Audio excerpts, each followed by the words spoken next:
La Bible montre que Joseph a été établi pour travailler dans une terre étrangère, en Égypte. Et la Bible est en train de nous démontrer que Joseph travaillait avec les magiciens. Mais lorsqu'il vient, qu'est-ce qui se passe? Il était tellement un homme investi que Dieu utilisait. La Bible dit que Pharaon, qui était occultiste, qui était magicien, parce que Pharaon n'était pas qu'un roi. Pharaon était aussi une divinité. Mais la Bible montre maintenant la divinité. Un des dieux de l'Égypte a reconnu que Joseph n'est pas un homme normal. Joseph a dans sa vie les marques de la divinité, mais d'une divinité qui est contraire ou qui est au-dessus de ma divinité en tant que Pharaon. La Bible dit que Pharaon s'est posé la question, est-ce que nous allons trouver un homme qui a en lui l'esprit de Dieu comme ça? Pourquoi? Parce que le passage de Joseph, même là où il y avait les magiciens, son passage a imposé les marques de la divinité. Il n'est pas question de fuir les magiciens et les occultistes. Nous allons travailler ensemble. Et moi, je vais imposer mon Dieu, je vais imposer le Saint-Esprit par les marques de ce que je suis capable de réaliser. Et la Bible montre que Joseph n'a pas démissionné. Mais parfois, Dieu te place dans un terrain hostile pour que tu imposes les marques de la divinité. Il ne suffit pas de fuir, il ne faut pas fuir les magiciens. Vous êtes là, je suis aussi là. Vous travaillez, je travaille avec vous. Je m'assieds avec vous et je mettrai les marques de la divinité au point de pouvoir me distinguer parmi tous les magiciens. Je prie que Dieu te distingue dans cette nation, que Dieu te distingue parmi les magiciens, que Dieu te distingue parmi les occultistes, parce que tu as le Saint-Esprit. Joseph a commencé d'abord par la gestion des biens dans la maison de Potiphar, qui était magicien. Chapitre 39, le verset 2, la Bible est en train de dire, l'Éternel fut avec Joseph et la prospérité l'accompagna. Il habitait dans la maison de son maître l'Égyptien. S'il faut bien comprendre ça, tu vois, quand on dit la maison de son maître l'Égyptien, il faut mettre entre parenthèses le magicien ou l'occultiste, parce que Potiphar aussi était occultiste. Mais la Bible dit, il était dans la maison du magicien, mais la main de l'Éternel qui était avec lui a fait prospérer Joseph même dans la maison des magiciens. On sera ensemble, mais je vais imposer la différence par la qualité du travail qui se fait en moi au travers du Saint-Esprit. Et regardez, Joseph a commencé par la gestion des biens dans la maison de Potiphar, mais le Saint-Esprit le dirigeait. Ça veut dire que le Saint-Esprit ne travaille pas qu'en ce qui concerne les dons spirituels. Il peut te permettre de bien gérer les gens dans ta maison. Il peut te permettre de bien gérer les biens dans ta maison, parce que Dieu a travaillé avec lui au travers du Saint-Esprit, d'abord pour la gestion des biens. Ça veut dire que le Saint-Esprit n'est pas là que pour dire reçois, tombe. Non, des fois il est là afin de te permettre de bien gérer les biens là où tu travailles, de bien gérer le pays. Et qu'est-ce qui se passe? Il a travaillé, il a bien géré les biens. Quelque temps après, on l'a mis en prison. Lorsqu'il arrive en prison, l'Esprit lui donne aussi. Il a commencé par gérer les biens. Et deuxièmement, il traverse l'étape. Il commence à bien gérer les hommes. Parce que le Saint-Esprit lui a aussi donné la capacité en prison de bien gérer les hommes. Quand tu marches avec le Saint-Esprit, il te fera de toi un leader qui est capable de bien gérer les hommes qui sont en face de toi. Pourquoi? Parce qu'il impose ses marques partout où il est capable de passer. Et quelques temps après, lorsque nous lisons le texte, Genèse 41, il a quitté gestion des biens, gestion des hommes, et le Saint-Esprit l'a fait shifter. Il ne gérait plus seulement les biens, il ne gérait plus seulement les hommes en prison. Il est devenu le gestionnaire de toute la nation égyptienne.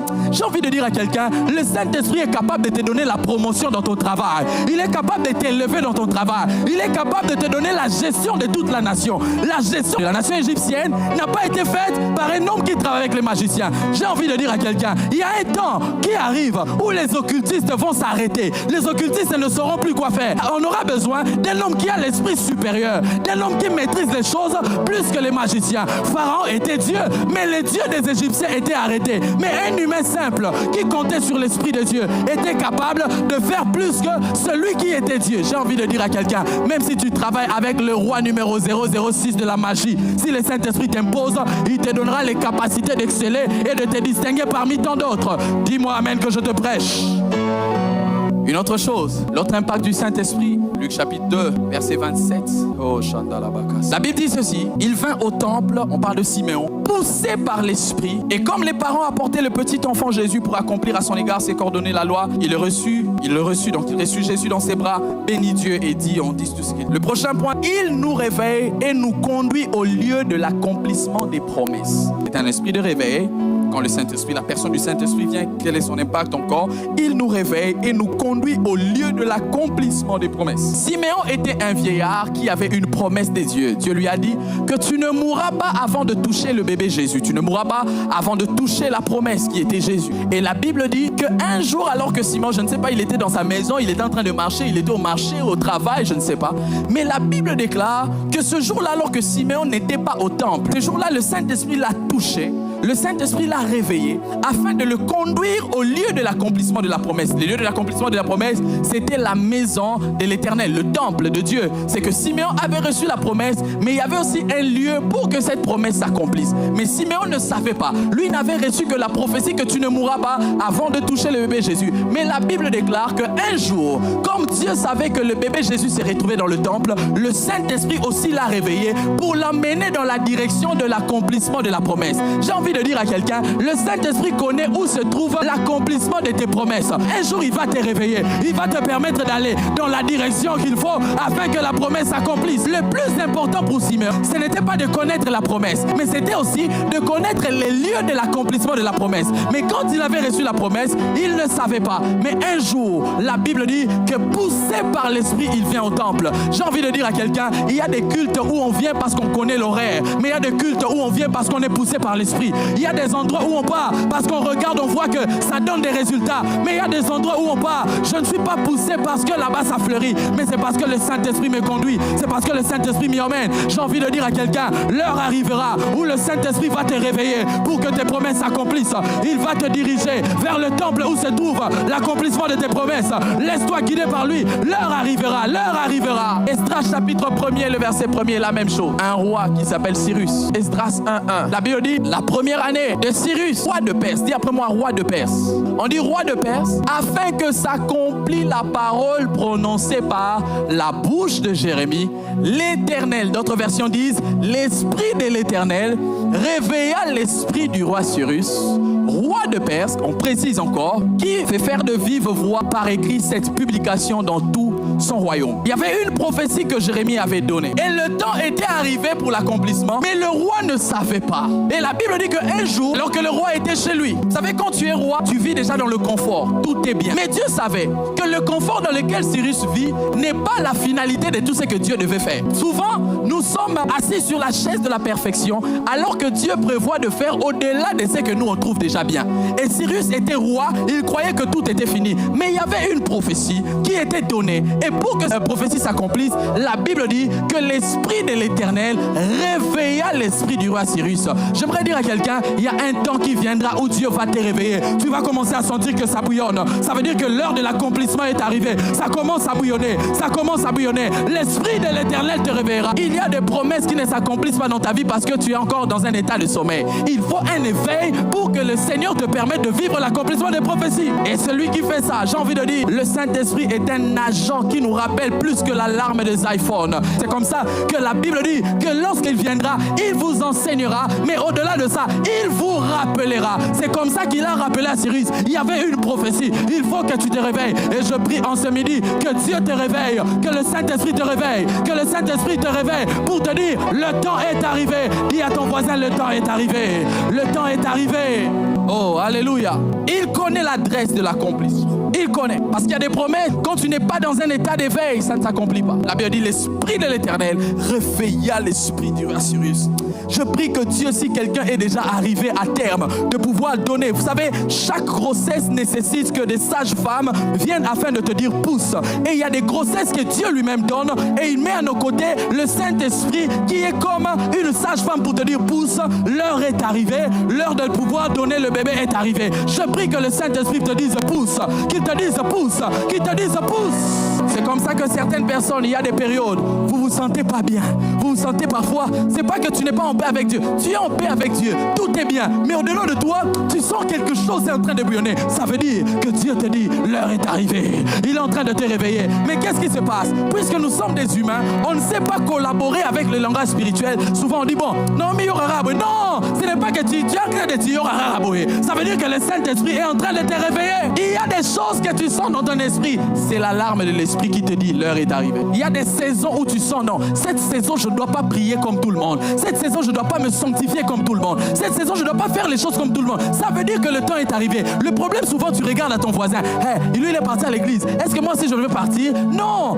tu ne dois pas regarder à ton voisin pour venir à l'église. Tu dois dépendre du Saint-Esprit pour aller au temple. Si Siméon consultait ses amis, on allait lui dire, parce qu'il était vieux, on allait lui dire, Siméon reste à la maison. Tu es encore vieux.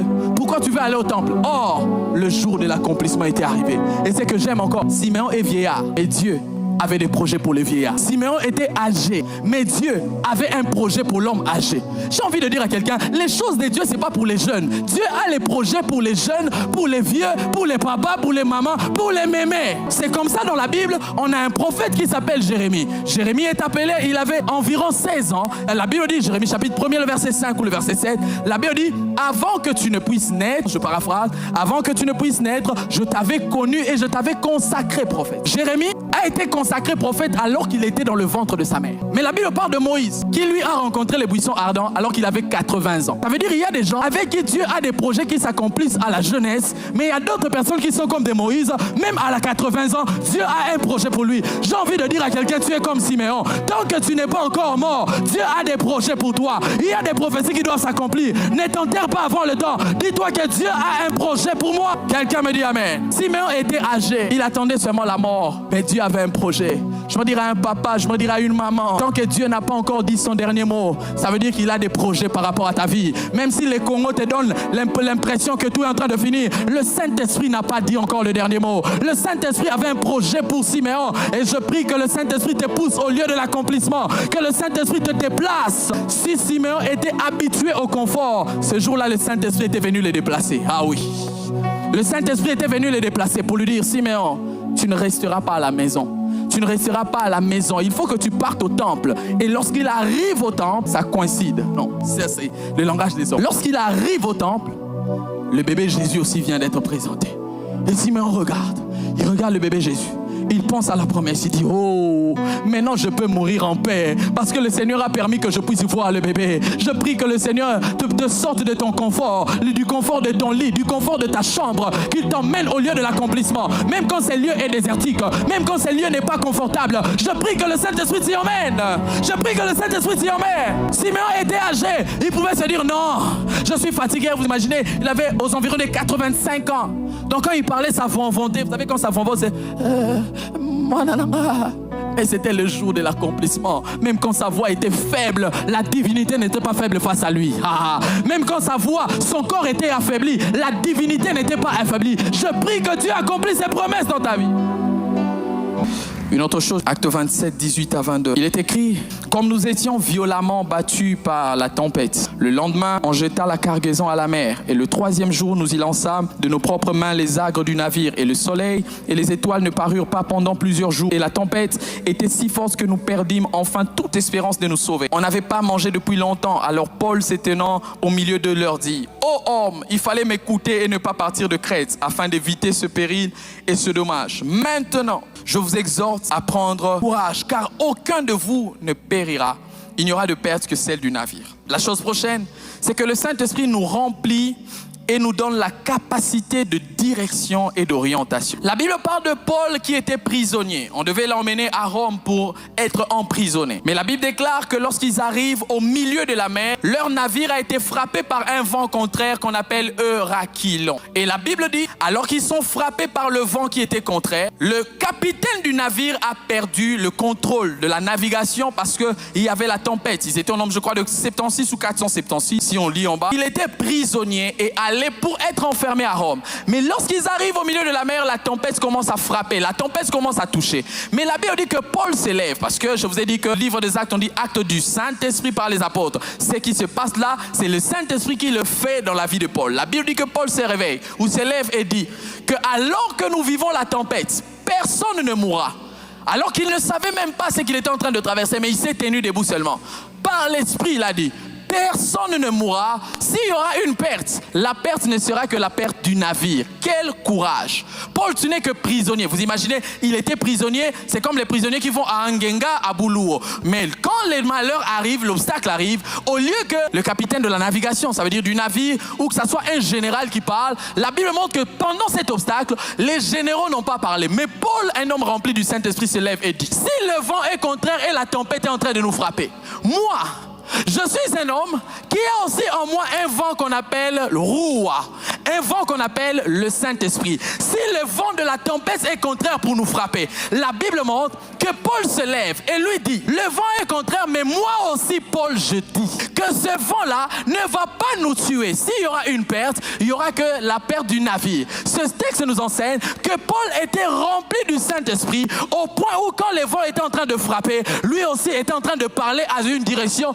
contraire à la direction du vent. Et la Bible déclare que le capitaine du navire a perdu le contrôle. Le capitaine a étudié, j'imagine, si on était au Congo, il a étudié à l'école qu'on appelle École de navigation du Congo. Mais on est en face d'un obstacle. Le capitaine qui a étudié à l'école de navigation ne contrôlait plus les choses parce qu'il y avait la confusion. Mais j'aime. Paul, rempli du Saint-Esprit, se lève et parle. Pourquoi? Un homme qui est rempli du Saint-Esprit, là où il y a la confusion, lui se lève afin de donner la direction. Là où il y a la confusion, lui se lève afin de donner l'orientation. J'aimerais dire à quelqu'un, il n'était pas question d'être capitaine. Le capitaine avait la position, mais Paul avait la direction. Le problème, ce n'est pas que tu te retrouves dans un endroit où que tu sois positionné. Laissez certaines personnes avoir la position. Toi, laisse-toi diriger par l'Esprit. Laisse que l'Esprit t'oriente. Tu donneras la direction à ceux qui sont perdus. J'aimerais dire à quelqu'un, au milieu de la confusion, le Saint-Esprit est capable de t'orienter, de te dire, voici le chemin à prendre, voici la voie à prendre. Pourquoi? Parce qu'il a la capacité de nous donner à diriger, à être orienté. Et ce que j'aime, c'est que Paul était en face d'un capitaine. Ça veut dire, le capitaine maîtrise la notion de la mer. Paul était un faiseur de tentes. Il ne maîtrisait pas les choses de la mer. Il ne maîtrisait pas les choses des obstacles. Mais Paul, tellement qu'il était rempli du Saint-Esprit, il se lève et il dit, personne ne mourra. Je prie que Dieu éveille dans nos familles ou élève dans nos familles des hommes qui sont capables de dire, il y a la malédiction, mais personne ne mourra. Je parle sous l'impulsion de l'Esprit, personne ne mourra dans ma famille. Il y a la mort dans notre département, mais personne ne mourra. Il y a la mort dans telle chose, mais personne ne mourra. Pourquoi? Le Saint-Esprit. Le capitaine a étudié à l'école de navigation. Paul était à l'école supérieure de l'esprit supérieur. Le capitaine maîtrisait la mer, mais Paul était habilité dans la matière des confusions au milieu de la mer. Le capitaine maîtrise la mer, mais Paul maîtrise la confusion au milieu de la mer. Je prie que Dieu fasse de nous des hommes remplis du Saint-Esprit, qui sont capables de donner la direction en pleine confusion. Il se réveille, il se lève plutôt et il part. Personne ne mourra. Paul, qu'est-ce que tu as vu? Je dis, personne ne mourra. Paul, est-ce que toi tu connais la mer? Je dis, personne ne mourra. Paul, est-ce que tu maîtrises le Congo? Est-ce que tu connais les réalités de nos familles? Je dis, personne ne mourra. Est-ce que tu maîtrises qui était l'ancêtre de la famille? Tu sais où est-ce qu'on a placé notre nom? Moi, je me lève et je dis, personne ne mourra. Dans notre famille, l'ancêtre de notre oncle, de la grand-mère, de la tante, était occultiste. D'ailleurs, c'est lui qui a donné le truc des léopards. Paul se lève et dit, personne ne mourra. Est-ce que tu sais qui a maudit la famille? Ton nom se retrouve dans les villages sous un arbre noir, au-dessus ou en bas de l'arbre noir. Il y a aussi une pierre noire. Moi, Paul, je me lève et je dis, personne ne mourra. Oh, on dit qu'au Congo, les gens ne peuvent pas prospérer, les gens ne peuvent pas avancer. Moi, je me lève et je dis, je serai au Congo et personne ne mourra. Oh, je prie que le Saint-Esprit te donne la capacité d'orientation, qui te donne la capacité de direction, qui te donne la capacité, de pouvoir vaincre les choses. Même si l'obstacle est là, toi tu te dis, je suis conduit par l'Esprit et je parle sous l'impulsion de l'Esprit. Personne ne mourra. Dis après moi, personne ne mourra. Frère, quand tu es rempli par l'Esprit, tu imposes tes paroles au-dessus des paroles des oncles. Tu imposes tes paroles au-dessus des paroles des tantes. Les ancêtres ont parlé, mais toi tu te réveilles et tu te dis... On dit que dans cette famille, quand tu as seulement une grossesse, tu dois avorter, le bébé va partir, tu vas faire fausse couche, et toi tu touches la grossesse et tu dis... On est en train de dire qu'on n'atteint pas l'âge de 50 ans dans notre famille. Toi tu es conduit par l'Esprit, tu te lèves et tu dis... On dit que dans notre famille, on ne peut pas avoir des jumeaux. Tu as la grossesse des jumeaux et ça arrive à terme. Et tu parles et tu dis, je déclare que personne ne meurt autour de toi. Je déclare que le Saint-Esprit t'impose. Je déclare que le Saint-Esprit te donne le pouvoir. Que le Saint-Esprit te permette à ce que tu parles et les choses arrivent. Aïe, aïe, aïe, je ne sais pas si je suis en train de parler à quelqu'un. Je suis venu t'annoncer que le Saint-Esprit te donne la capacité de direction et d'orientation. Et Paul savait qu'il est rempli du Saint-Esprit. Et la confusion de la mer ne pouvait pas le taire. J'ai envie de dire à quelqu'un, le Congo a des confusions bizarres.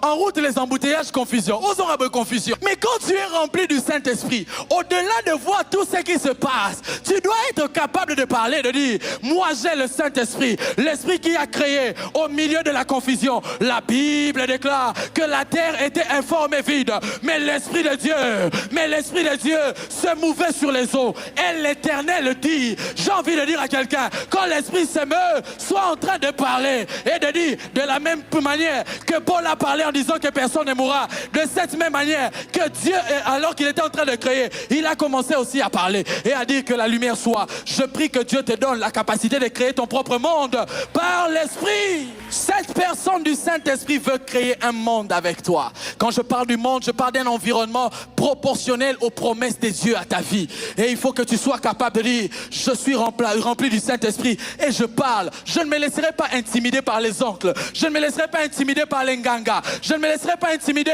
par les ancêtres. Moi, je parle sous l'impulsion du Saint-Esprit. L'Esprit de vérité, l'Esprit qui donne la vie. La Bible dit, la loi tue, mais l'Esprit vivifie. La loi de la famille m'a condamné. La loi de la famille a tué. Mais moi, j'ai l'Esprit qui donne la vie. Reçois la vie au nom de Jésus. Reçois la vie au nom de Jésus. Reçois la direction au nom de Jésus. Reçois l'orientation au nom de Jésus. Si tu le crois, acclame très fort le Seigneur.